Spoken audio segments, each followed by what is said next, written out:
सो hi everyone, welcome अपने निकमैन classes में। कैसे आप लोग? बढ़िया है ना? तो उम्मीद है कि आप लोग बहुत अच्छे होंगे और बढ़िया भी होंगे, ठीक है ना? तो जो आज की जो क्लास में हम लोग पढ़ने वाले हैं, जो कि आपका सेल्स चैप्टर है। कौन सी चैप्टर पढ़ेंगे? जो कि सेल्स चैप्टर पढ़ने वाले, जो कि बहुत इंपॉर्टेंट चैप्टर है। यानी कि इस चैप्टर से हर साल क्वेश्चन आपको पूछा गया है, ठीक है ना? तो जो भी स्टूडेंट यदि इस बार एग्जाम दिए होंगे तो उसको पता होगा कि क्वेश्चन कहाँ से आया सेल्स में, ठीक है ना? यानी कि इस बार भी आपको यहाँ से क्वेश्चन, दो क्वेश्चन आया है सेल चैप्टर से, ठीक है ना? तो ये बहुत इंपॉर्टेंट चैप्टर मैं रखता है, ये सेल्स जो है बहुत इंपॉर्टेंट चैप्टर है। तो सबसे मैं पहले बोलूँगा कि जो भी स्टूडेंट मेरे चैनल पे न्यू है, सबसे पहले चैनल को सब्सक्राइब कर ले और बेल आइकन को दबाना ना भूलना, क्योंकि जब तक आप लोग सब्सक्राइब नहीं किए रहेंगे चैनल को तब तक आपके पास कोई नोटिफिकेशन पहुंच नहीं सकेंगे, ठीक है ना? इसलिए सब्सक्राइब करना सबसे पहले बनता है। और जो भी स्टूडेंट मेरे जो प्रीवियस वीडियो नहीं देखोगे, जो प्रीवियस जो क्लास नहीं लगाओगे, जो कि मैं आप लोगों को बेसिक क्लास कंप्लीट करा हूँ, जा करके पहले आप लोग उसका नोट्स बना लीजिए अच्छे से। इसके बाद आप लोग ये क्लास लगाना है। पहले तो आप लोग इस क्लास को तो देख लीजिए कंटिन्यू, इसके बाद जो आपको प्रीवियस क्लास लगाना है, फिर आपको नोट्स तो कंटिन्यू बनाना ही बनाना है, ठीक है ना? क्यों? क्योंकि जो मैं आप लोगों को बेसिक पढ़ाया हूँ, और बेसिक जो है ना आप लोगों को इसमें बहुत इंपॉर्टेंस है। जो भी स्टूडेंट को कुछ नहीं आता होगा उसके लिए सबसे पहले बेसिक कवर कर लो, फिर आप लोग एडवांस में आ जाइए, ठीक है ना? कोई दिक्कत नहीं होगा पढ़ने में, ठीक है ना? चलिए, तो आज जो हम लोग पढ़ने वाले सेल्स के बारे में। सेल्स, तो सेल्स होता क्या है भाई? सेल्स होता क्या है? सेल जो होता है ना, जो हमारे बॉडी जो है क्या है, सेल से मिलके मिलके तो बना है। हमारे जो बॉडी है वो किससे मिलकर बना है? सेल से ही मिलकर बना है। तो आपको पता होगा कि सेल्स क्या होता है। वो सबसे स्मॉलेस्ट और स्ट्रक्चर और फंक्शन यूनिट क्या हमारे बॉडी का, वो आपका सेल्स होता है। जो कि ये सबसे स्मॉलेस्ट पार्ट होता है हम लोग, जिसको हम लोग नंगी आंखों से इसको नहीं देख सकते हैं। इसको हम लोग माइक्रोस्कोप के थ्रू ही सेल्स को देखते हैं, ठीक है ना? बहुत छोटी होती हैं सेल्स, ठीक है ना?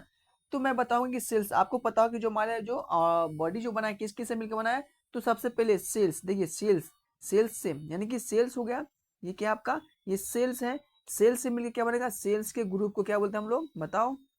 सेल्स के ग्रुप को हम लोग टिश्यू बोलते हैं। सेल्स के ग्रुप को क्या बोलते हैं हम लोग? टिश्यू बोलते हैं। और टिश्यू के ग्रुप को क्या बोलते हैं? टिश्यू के ग्रुप को मैं आप लोगों को बेसिक में पढ़ा रखा हूँ। टिश्यू ग्रुप को क्या बोलते हैं? तो इसको हम लोग ऑर्गन्स बोलते हैं। क्या बोलते हैं इसको हम लोग? ऑर्गन बोलते हैं। और ऑर्गन्स के ग्रुप को क्या बोलते हैं? तो ऑर्गन्स के जो ग्रुप होता है उसको हम लोग ऑर्गन सिस्टम बोलते हैं। क्या बोलते हैं? ऑर्गन सिस्टम बोलते हैं। ऑर्गन्स के ग्रुप को ऑर्गन सिस्टम बोलते हैं। और ऑर्गन सिस्टम से मिलके एक आपका इंडिविजुअल्स पर्सन का एक क्या होता है, तैयार होता है। तो ये मैं आप लोग को बेसिक में बता चुका हूँ कि सेल्स के बारे में, जो कि बेसिक नॉलेज था मैं आप लोग को दे चुका हूँ, ठीक है ना? इसलिए आप लोग पहले बेसिक क्लास कंप्लीट कर लीजिए, बहुत अच्छे से आप लोग को आगे पता चलेगा।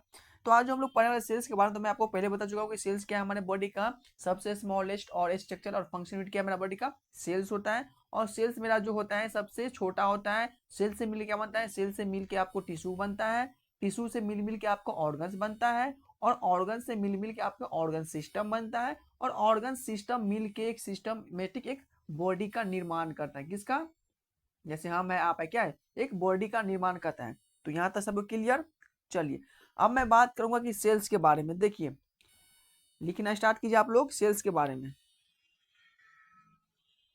चलिए, तो आप लोग को ऑलरेडी पता होगा कि जो हम लोग सेल्स के बारे में स्टडी करते हैं तो क्या कहते हैं? तो हम लोग सेल्स के बारे में जो स्टडी करते हैं इसको हम लोग क्या बोलते हैं? साइटोलॉजी। इसी प्रकार हम लोग टिश्यू के बारे में स्टडी करते हैं, इसको क्या बोलते हैं? हिस्टोलॉजी, ठीक है ना? हम लोग लॉजी, मतलब आप लोग यहाँ से एक वर्ड लिख लीजिएगा कि लॉजी। लॉजी का मतलब क्या होता है? लॉज यानी कि किसी चीज के बारे में लोग स्टडी करें, यानी कि किसी चीज के बारे में स्टडी करते हैं, उसमें आपका लॉजी वर्ड्स बहुत कॉमन होता है। यानी कि जिस जिसमें आपका लॉजी वर्ड देखने को आएगा समझ लो कि हमको इसके बारे में हम लोग स्टडी कर रहे हैं, ठीक है ना? तो लॉजी वर्ड्स का मतलब ये होता है, ठीक है ना? तो मैं क्या बोल रहे थे कि जो सेल्स के बारे में, यानी कि सेल्स के जो हम लोग स्टडी करते हैं इसको हम लोग क्या बोलते हैं? इसको हम लोग साइटोलॉजी बोलते हैं। लिख लीजिए आप लोग, स्टडी ऑफ सेल, यानी कि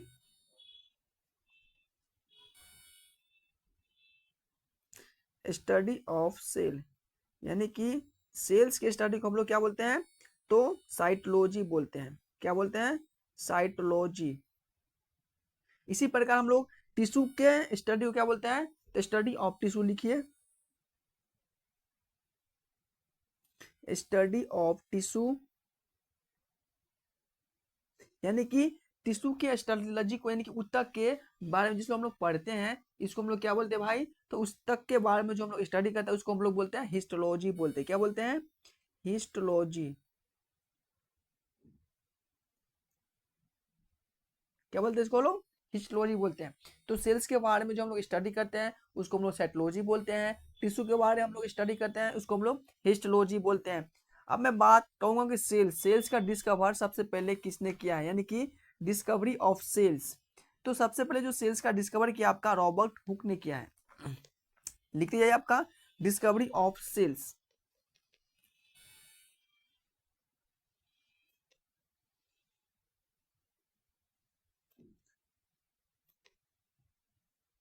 डिस्कवरी ऑफ सेल किसने डिस्कवर किया है, आपका रॉबर्ट हुक ने आपका सेल्स का डिस्कवर किया है। रॉबर्ट हुक ने आपका किसका केस डिस्कवर किया, आपका सेल्स का डिस्कवर किया है, ठीक है ना। कौन किया है, तो रॉबर्ट हुक ने आपका सेल्स का डिस्कवर किया है, राइट। अब मैं बात करूंगा कि जो सबसे स्मॉलेस्ट सेल होता है वो किसका सेल होता है। तो सबसे स्मॉलेस्ट सेल जो होता है आपका, सबसे स्मॉलेस्ट सेल जो होता है आपका माइकोप्लाज्मा, जिसको बोलते हैं माइकोप्लाज्मा बैक्टीरिया, समझते हो ना, वही माइकोप्लाज्मा बैक्टीरिया का सबसे स्मॉलेस्ट सेल होता है, यानी कि सबसे स्मॉलेस्ट सेल किसका, तो माइकोप्लाज्मा, यानी कि माइकोप्लाज्मा का सबसे स्मॉलेस्ट सेल होता है। यदि मैं सबसे लार्जेस्ट सेल की बात करूं, तो सबसे लार्जेस्ट सेल किस में प्रेजेंट होता है, लार्जेस्ट सेल किस में प्रेजेंट होता है भाई, तो लार्जेस्ट सेल जो होता है आपका वो शुतुरमुर्ग के अंडे, आप लोग शुतुरमुर्ग के अंडे देखोगे सबसे बड़ा अंडा होता है, ठीक है ना, बहुत बड़ा अंडा होता है, वही में आपका सबसे बड़ा सेल किसका होता है, आपका शुतुरमुर्ग का अंडे का। तो लिख लीजिए शुतुर,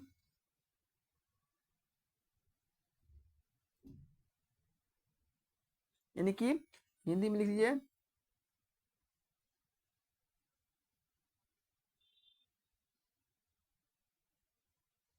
समझ ना, शुतुरमुर्ग के अंडे का सबसे बड़ा सेल होता है, समझ गए। तो मैंने क्या पढ़ा कि स्टडी ऑफ सेल, सेल के जो बारे में हम लोग स्टडी करते हैं इसको हम लोग साइटोलॉजी बोलते हैं। टिश्यू के बारे में हम लोग स्टडी करते हैं इसको हम लोग हिस्टोलॉजी बोलते हैं। सबसे पहले सेल्स का डिस्कवर आपका रॉबर्ट हुक ने किया था। और जो कि सबसे स्मॉलेस्ट सेल किसका होता है, तो आपका स्मॉलेस्ट सेल आपका माइकोप्लाज्मा नामक बैक्टीरिया होता है, उसका सबसे स्मॉलेस्ट सेल होता है। और सबसे लार्जेस्ट सेल आपका होता है किसका, तो शुतुरमुर्ग का जो अंडे होता है वो सबसे इसका बड़ा लार्जेस्ट सेल होता है, ठीक है ना। ये था आपका बेसिक सी सेल्स के बारे में। अब मैं बात करूंगा कि ह्यूमंस के बारे में, सेल्स कौन कौन सा सबसे स्मॉल होता है और सबसे लार्जेस्ट होता है। तो ह्यूमंस के बारे में बात करेंगे। ह्यूमंस में देखिए, ह्यूमंस में क्या होता है कि जो मेल्स का जो सबसे स्मॉलेस्ट सेल किसका होता है, जो ह्यूमंस में, मैं सेल्स के बारे में बात करूं तो सबसे स्मॉलेस्ट सेल जो ह्यूमंस में होता है आपका मेल्स का होता है, जो कौन सा हो जाएगा, तो स्पर्म्स जो होता है मेल्स का वो सबसे स्मॉलेस्ट आपका मेल का स्पर्म्स में ही प्रेजेंट होता है। तो सबसे लिखिए कि मेल्स में स्मॉलेस्ट सेल,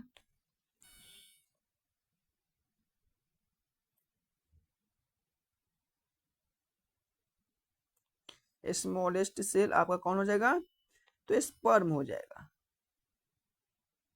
कौन हो जाएगा, स्पर्म हो जाएगा, ठीक है ना, कौन हो जाएगा, स्पर्म।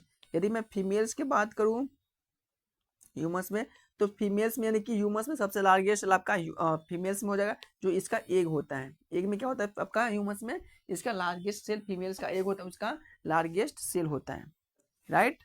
चलिए अब मैं बात करूंगी सबसे लंबी कोशिका किसका होता है, सबसे लंबी जो नर्व सेल होता है किसका होता है, तो सो लॉन्गेस्ट सेल,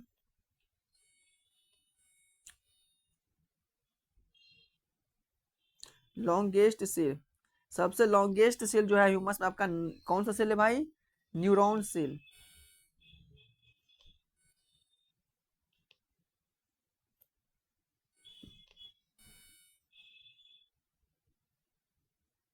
न्यूरॉन सेल क्या है आपका सबसे लॉन्गेस्ट सेल है, ठीक है ना। इसके बारे में बात करूं कि लिवर्स यानी कि जो सबसे ज्यादा यानी कि सबसे फास्ट रीजेनरेशन सेल किस में होता है, सबसे फास्ट बताओ कि सबसे फास्ट जो होता है वो सेल्स का डिविजन किस में होता है, सबसे फास्ट सेल्स का डिविजन किस में होता है भाई बताओ, किसी को पता है।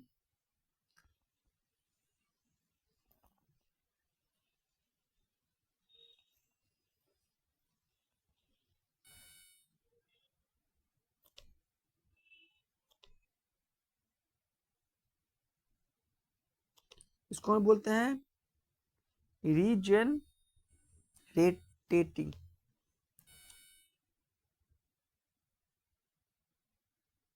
कहाँ होता है, तो लीवर में होता है,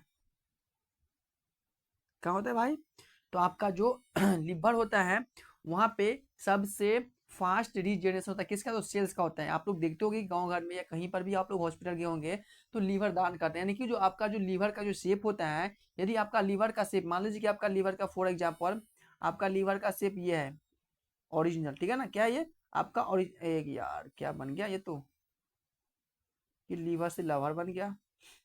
चलिए देखिए, ये जो आपका है लीवर का शेप, क्या है ये आपका लीवर का शेप है, समझ गए ना। मान लीजिए कि लीवर का शेप है तो मैंने इसको लीवर को यहाँ से कट कर दिया, कट कर दे लीवर को। तो जो मैं जो लीवर को जो कट किया है तो क्यों किया है, यानी कि कोई हो सकता है कि कोई हमें लीवर में कोई इन्फेक्शन हो चुका है, या हमारे लीवर इतना खराब हो चुका है, या हमें किसी को दान करना है, ठीक है ना, या हम किसी को लीवर दान कर रहे हैं, तो क्या होता है कि जो मेरा लीवर मान लीजिए कि मैंने इतना इतना कट कर दिया तो मेरा इतना लीवर बचा, कितना बचा, इतना बचा ना, तो इतना मेरा बचा। तो मेरा जो इसका शेप तो था ये, इसका ओरिजिनल शेप ये था, तो क्या करेगा इसमें सबसे फास्ट सेल्स का डिवीजन, यानी कि सबसे फास्ट रीजनरेशन होता है, और ये लीवर फिर अपना शेप पे आ जाएगा। यानी कि लीवर जो होता है वो फिर यदि आप लीवर के आपका बॉडी में थोड़ा भी प्रेजेंट है तो ये लीवर अपना शेप खुद बना लेता है। सब पहले क्या होता है कि लीवर जो होता है अपना शेप बना लेता है। यदि आपका लीवर आधा काट करके किसी को दान दे रहा है तो फिर लीवर अपना शेप आधा बना लेता है, यानी कि जो फुल्ली अपना शेप खड़ा कर लेता है, ठीक है ना। यदि मैं बात करूंगा कि जो किस में आपका क्या होता है फास्ट, यानी कि जो स्लो डिवीजन मतलब सेल डिवीजन किस में नहीं होता, लिखिए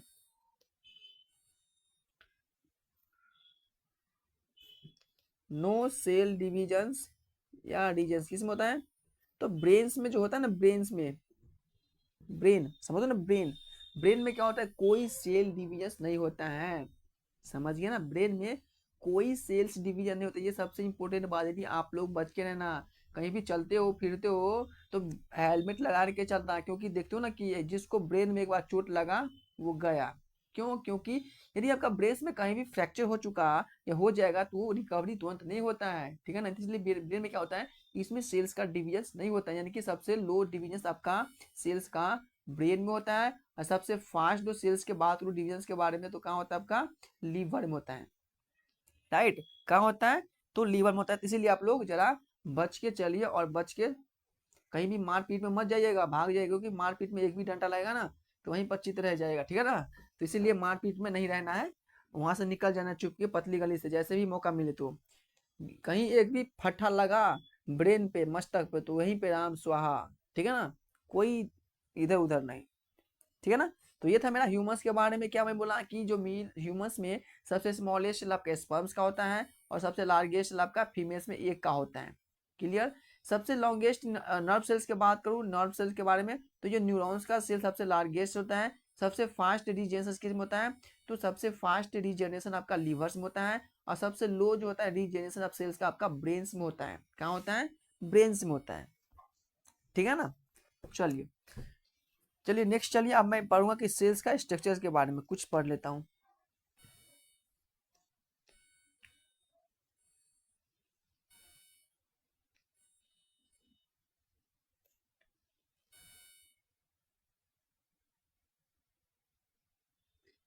structure of cell, structure of cells. तो देखिए सेल्स में क्या होता है, आपको सेल्स के स्ट्रक्चर में बनाऊं तो बहुत इंपॉर्टेंस है। देखिए ये सेल्स का स्ट्रक्चर में बना देता हूँ, ये आपका है सेल्स, क्या ये आपका सेल्स है। इसके अंदर में ये मान लीजिए कि न्यूक्लियस है, सिंपल सा एक न्यूक्लियस है। और सेल्स के बाहर में एक कवरिंग होता है जिसको बोलते हैं हम लोग सेल्स मेम्ब्रेन्स, या उसी को हम लोग प्लाज्मा मेम्ब्रेन्स बोलते हैं, ठीक है ना। इसको हम लोग प्लाज्मा मेम्ब्रेन्स बोलते हैं। इसी के अंदर में क्या होता है, एक साइटोप्लाज्मा भी प्रेजेंट होता है, जेली टाइप्स, ये साइटोप्लाज्मा है। तो सबसे सेल्स का जो सबसे आउटर लेयर क्या हो जाएगा आपका, सेल्स का सबसे आउटर लेयर आपका हो जाएगा जो होता है प्लाज्मा, या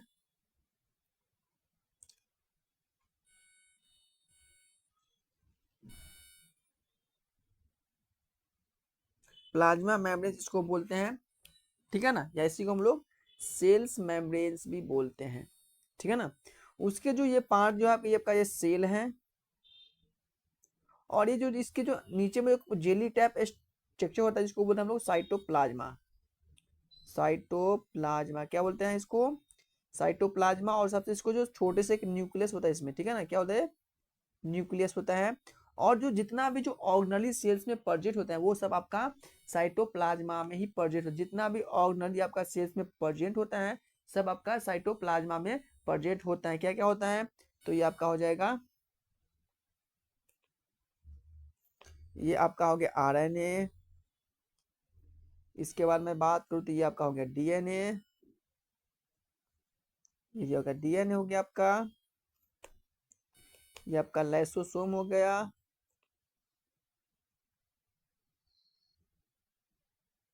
इसको हम लोग क्या बोलते हैं, सुसाइड बैग। सुसाइड बैग के नाम से किस जानते हैं हम लोग, लाइसोसोम को जानते हैं, ठीक है ना। चलिए, इसके बाद क्या होता है प्रेजेंट मेरा सेल्स में, तो सेल्स में जो और हो जाएगा आपका, बताओ, आपका एंडोप्लाज्मिक रेटिकुलम,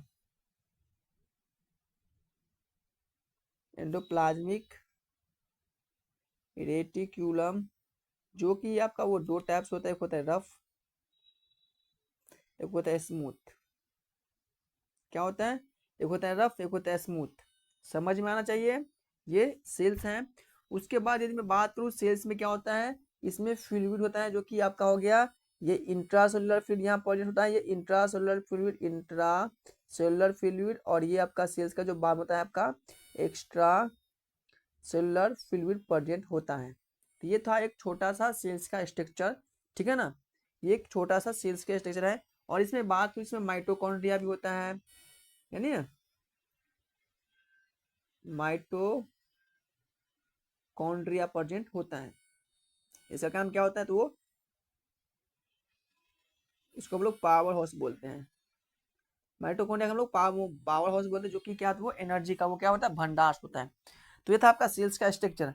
अब चलिए इसका मैं लिख लेता हूँ इसका शॉर्ट नोट्स में। तो चलिए, सेल्स में क्या क्या मैं बताऊँ, क्योंकि सेल्स का जो मेम्ब्रेन होता है इसको बोलते हैं, इसको क्या बोलते हैं, सेल्स का जो मेम्ब्रेन होता है, मेम्ब्रेन एंड साइटोप्लाज्मा, लिखिए, सेल्स का मेम्ब्रेन,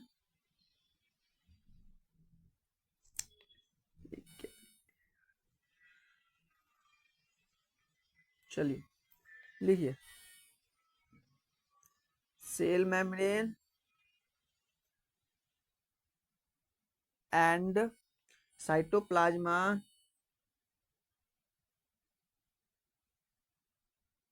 जो आपका बना होता है किसका, तो प्रोटीन्स का बना होता है। किसका होता है, प्रोटीन्स का बना होता है, ठीक है ना। साइटोप्लाज्मा क्या होता है आपका, प्रेजेंट होता है कहाँ पे, तो सेल्स में।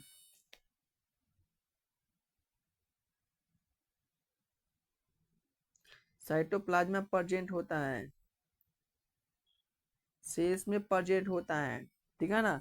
इसके बाद माइटोकॉन्ड्रिया प्रेजेंट होता है,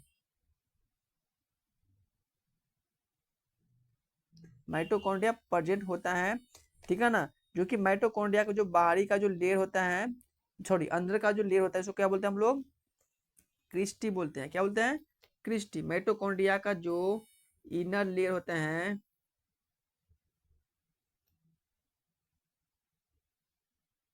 इसको हम लोग क्रिस्टी बोलते हैं। क्या बोलते हैं, क्रिस्टी बोलते हैं, ठीक है ना। माइटोकॉन्ड्रिया का जो आउटर लेयर होता है, माइटोकॉन्ड्रिया का जो आउटर लेयर होता है किसको बोलते हैं, इसको क्या बोलते हैं, इसको हम लोग बोलते हैं पोरीन्स, पोरीन्स बोलते हैं। यानी कि माइटोकॉन्ड्रिया का जो अंदर लेयर होता है उसको बोलते हैं क्रिस्टी, माइटोकॉन्ड्रिया का जो बाहरी का लेयर होता है उसको हम लोग बोलते हैं प्रीन्स। और इसमें क्या होता है, इसमें क्या होता है, ऑक्सीजन का माइटोकॉन्ड्रिया क्या कहते हैं, वो ऑक्सीजन का वो रिस्पायरेशन करता है, यानी कि O2 का ये रिस्पायरेशन करता है, ठीक है ना। क्या करता है, तो ये इसमें क्रैब्स चक्र चलता है। क्या चलता है इसमें, क्रैब्स,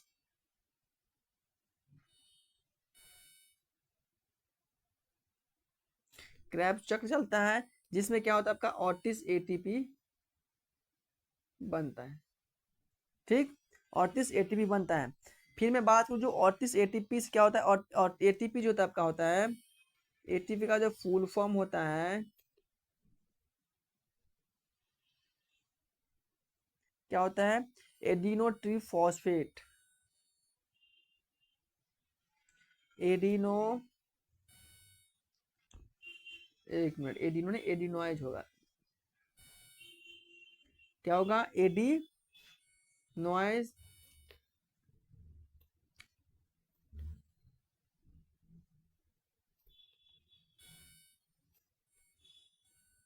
क्या हो गया आज बोर्ड का?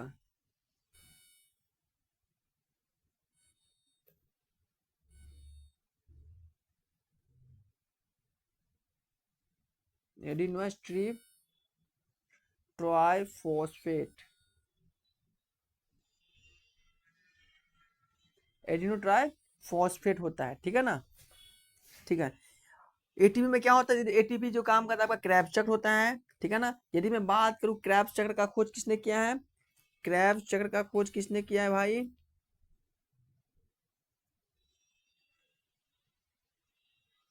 क्रैब्स चक्र का खोज किसने किया है? डिस्कवरी किसने किया है?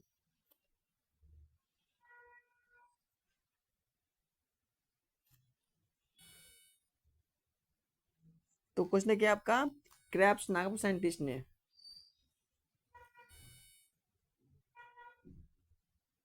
क्रैब्स नामक साइंटिस्ट ने। आज बोर्ड्स का कुछ दिमाग खराब हो गया, चल नहीं रहा अच्छा से, ठीक है ना? तो क्रैब्स नामक जो वैज्ञानिक था उसने क्रैब्स चक्र का खोज किया था, ठीक है ना? किसने किया था? तो क्रैब्स नामक वैज्ञानिक ने। यदि मैं बात करूं माइटोकॉन्ड्रिया का डिस्कवरी किसने किया है?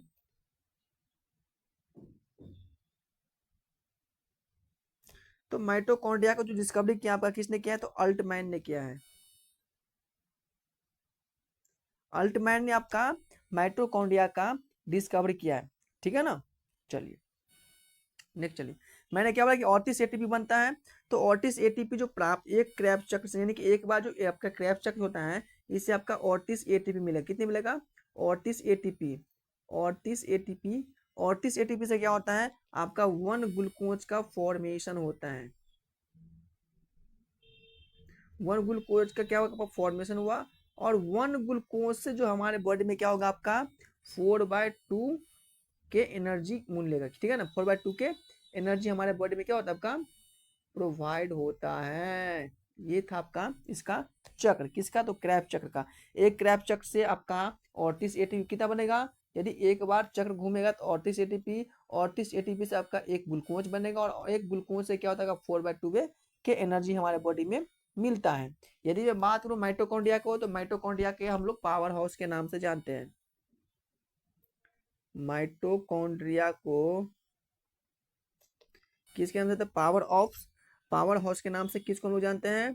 तो पावर हाउस के नाम से हम लोग माइटोकॉन्ड्रिया को ही जानते हैं, ठीक है ना? माइटोकॉन्ड्रिया को हम लोग पावर हाउस के नाम से जानते हैं। माइटोकॉन्ड्रिया क्या होता है आपका?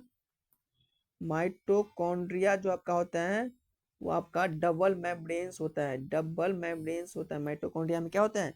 डबल मेम्ब्रेन्स होता है, ठीक। माइटोकॉन्ड्रिया में डबल मेम्ब्रेन्स होता है। यदि मैं बात करूं माइटोकॉन्ड्रिया के जो बाहरी और अंदर का जो भाग होता है वो फॉस्फोलिपिड और प्रोटीन्स की बनी होती है, ठीक है ना? देखिए माइटोकॉन्ड्रिया का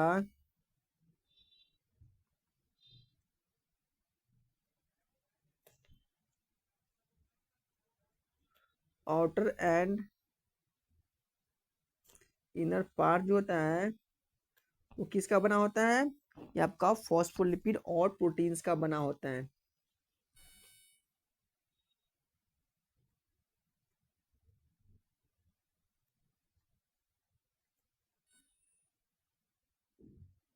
ठीक।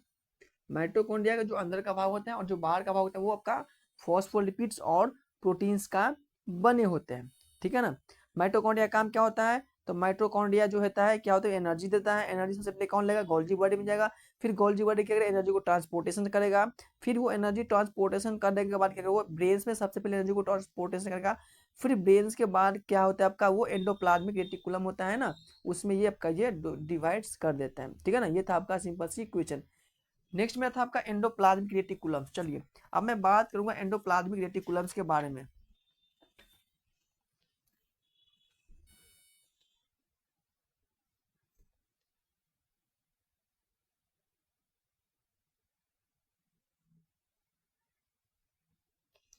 एंडोप्लाज्मिक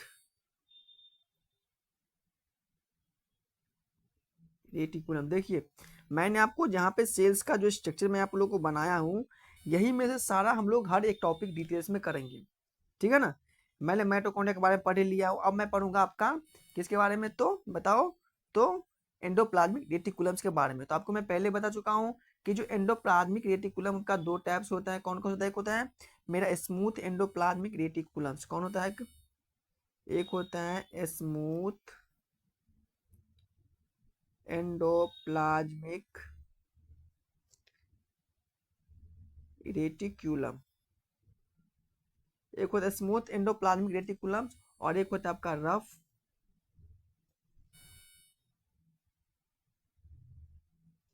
एंडोप्लाज्मिक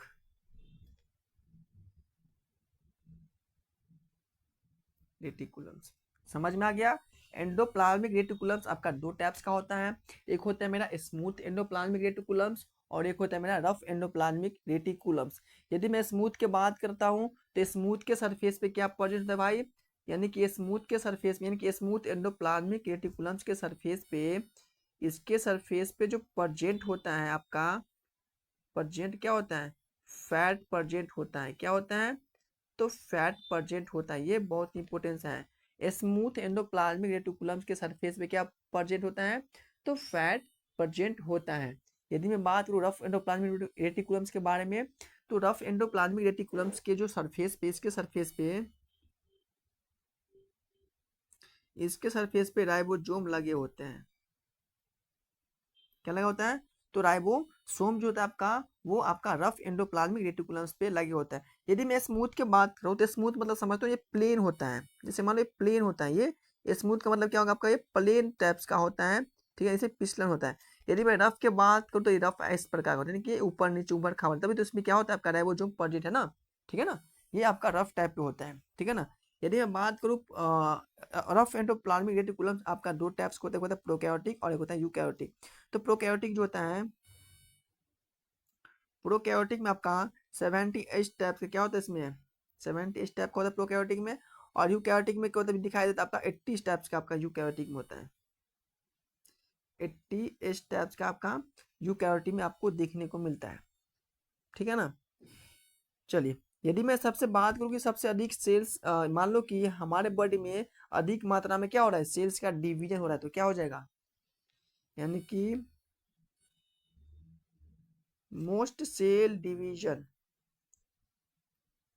यानी कि ज्यादा मात्रा में ये सेल्स का डिवीजन हो रहा है, यानी कि मेरा फालतू काम के मान से, यानी कि बिना काम से, तो आपका कैंसर हो सकता है बॉडी में। क्या हो सकता है, मान लो कि जैसे कि मान लीजिए कि एक आपका ये हैंड है, ये हैंड है, राइट।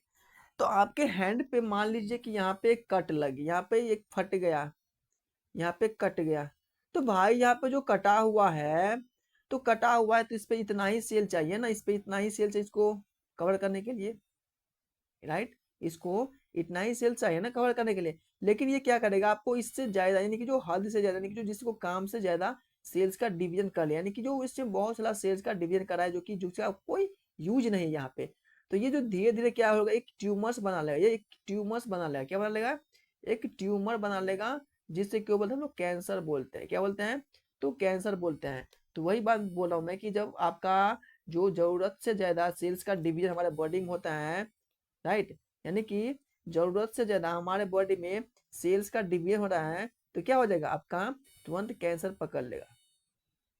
क्या हो जाएगा, वहां पे ट्यूमर्स बनता है, ट्यूमर से आपका कैंसर हो जाता है। तो लिखिए कि अत्यधिक सेल डिवीजन, जरूरत से ज्यादा सेल्स का डिवीजन होना क्या होता है आपका, ये आपका ट्यूमर्स बनता है, जिसको हम लोग क्या बोलते हैं, कैंसर, राइट। भाई मान लीजिए कि हमारे ओरी में चोट लगा है या कटा फटा है, तो जितना कटा है उतना ही ना सेल्स इसमें चाहिए भरने के लिए ना, लेकिन क्या होगा, इसमें तो भर तो गया ही, प्लस में ये सेल्स का डिवीजन करता ही जाएगा, करता ही जाएगा। इससे क्या होता है, एक आपका एक ट्यूमर टाइप बन जाता है, वही ट्यूमर आपका कैंसर के रूप पकड़ लेता है। ये कैंसर ट्यूमर एक ही होता है, बात समझ में आ गया। चलिए, तो आपको पता होगा कि जो सेल्स का डिवीजन कौन कर रहा है, यानी कि सेल्स का जो डिवीजन कौन कराता है, तो सेंट्रोसोम। सेंट्रोसोम यदि सेल्स का मोस्ट डिवीजन करने लगे ज्यादा मात्रा में तो कैंसर हो जाता है। क्या हो जाता है? कैंसर हो जाता है। ठीक है ना? क्या होता है? कैंसर हो जाता है। यदि मान लीजिए कि आप लोग सोचते हैं कि भाई जो सेल्स का जो डिवीजन होता ही रहा है, मानो कि रोज हमारे बॉडी में सेल्स तो बन ही रहा है, लेकिन कुछ सेल तो मरता भी होगा ना, तो जरूर मरता है हमारे बॉडी में। जो सेल जो मरता है, समझ गए ना, जो हमारे बॉडी में जो सेल्स मर रहा है उसको हम लोग क्या बोलते हैं? उसको हम लोग नेक्रोसिस बोलते हैं। यानी कि जो बॉडी में सेल डाई हो गया है, यानी कि जो हमारे बॉडी में जो सेल मर गया है, इसको हम लोग क्या बोलते हैं? नेक्रोसिस बोलते हैं। नेक्रोसिस बोलते हैं, यानी कि जो हमारे बॉडी में जो भी सेल्स मर गए हैं इसको हम लोग नेक्रोसिस बोलते हैं। ठीक है ना? चलिए, सेंट्रोसोम क्या करता है? तो सेंट्रोसोम वो सेल डिवीजन का काम करता है।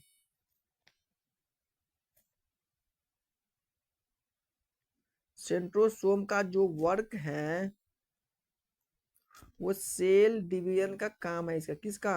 तो सेंट्रोसोम का जो काम है वो आपको सेल डिवीजन करता है। सेल डिवीजन की यदि मैं बात करूं, सेंट्रोसोम जब से सेंट्रोसोम जो होता है मोस्ट सेल डिवीजन कहाँ करता है? तो मैं आपको पहले बता चुका हूँ कि कहाँ करता होता है, लीवर में करता है सबसे ज्यादा सेल डिवीजन, और सबसे कम कहाँ होता है, लेस होता है आपका ब्रेन में। ब्रेन में लो आपका सेल्स डिवीजन होता है। कौन करता है? तो सेंट्रोसोम का ही पूरा इसमें हाथ है, इसका रोल है। जो करता है सब सेंट्रोसोम ही कर रहा है। भाई इसमें सेल्स का डिवीजन फास्ट करा रहा है, ब्रेन में वो आपका सेल्स का डिवीजन करा ही नहीं रहा है।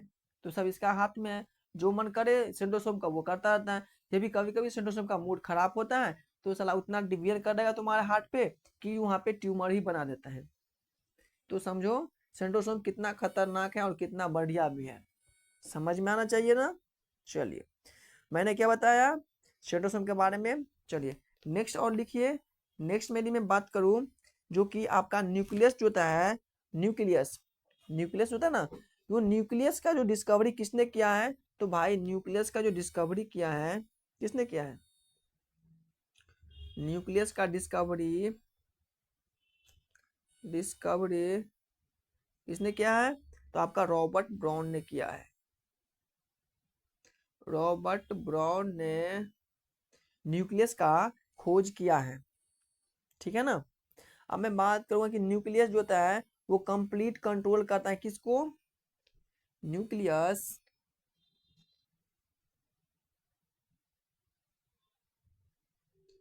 कंट्रोल कर रहा है किसको? कंट्रोल कंप्लीट तरीके से किसको करता है? तो जो हमारे सेल्स होता है ना, सेल्स, भाई सेल्स का जो कंट्रोल करने का काम कर रहा है वो न्यूक्लियस ही कर रहा है। कौन कर रहा है? वो मेरा सेल्स का जो कंट्रोल करने का काम वो मेरा न्यूक्लियस कर रहा है। ठीक है ना? कौन कर रहा है? तो न्यूक्लियस जो होता है वो मेरा सेल्स को कंट्रोल करने का काम कर रहा है। ठीक है ना? चलिए नेक्स्ट मैं बात करता हूँ कि न्यूक्लियस की जो होता है ना उसके पास क्या होता है? DNA has all the information. इनको जितना भी आपका जो इंफॉर्मेशन होता है वो डीएनए के जितना भी इंफॉर्मेशन होता है वो आपका न्यूक्लियस के पास होता है। यानी कि न्यूक्लियस का जितना भी इंफॉर्मेशन होता है वो आपका डीएनए के पास होता है।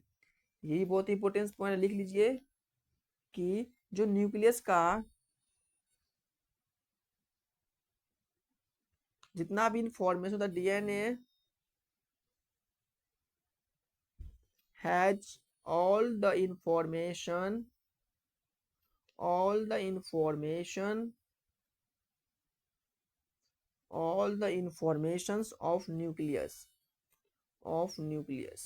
देखिए कितना इंपोर्टेंस बात कह रहा है।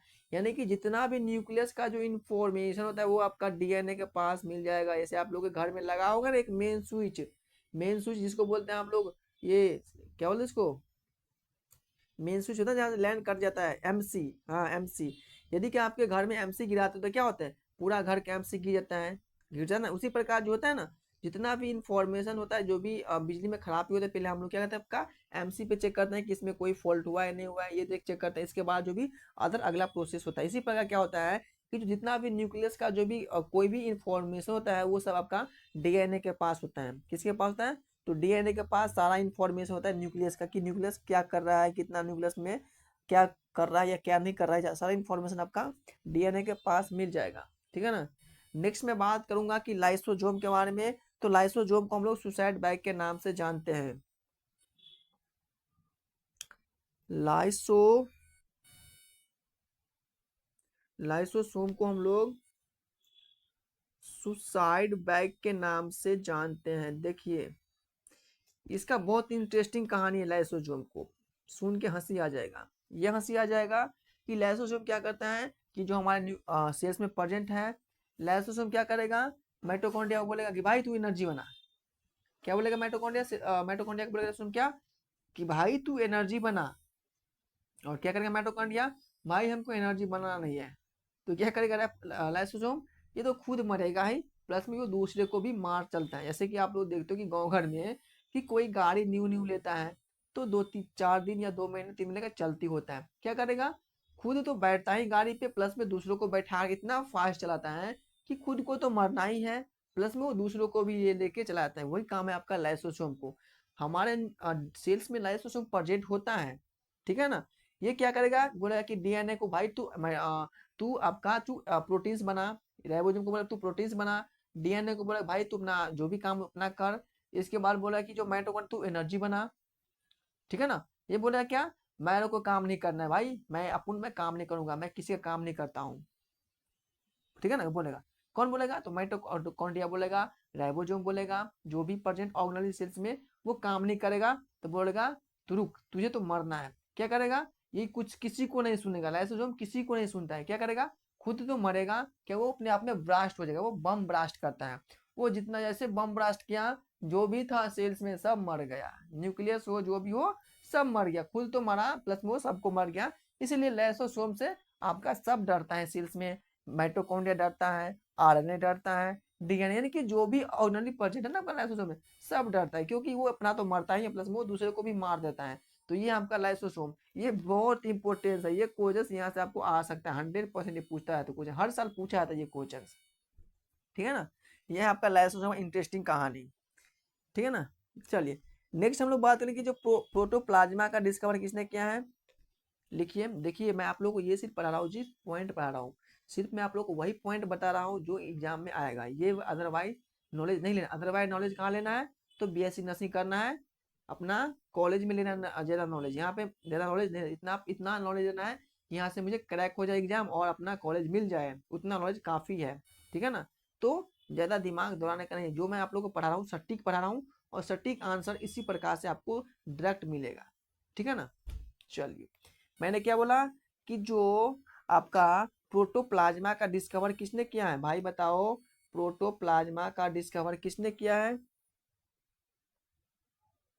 प्रोटोप्लाज्मा का डिस्कवरी किसने किया है? तो प्रोटोप्लाज्मा का जो डिस्कवरी किया आपका किसने किया है, तो पुरकिंजे ने किया है। किसने किया है?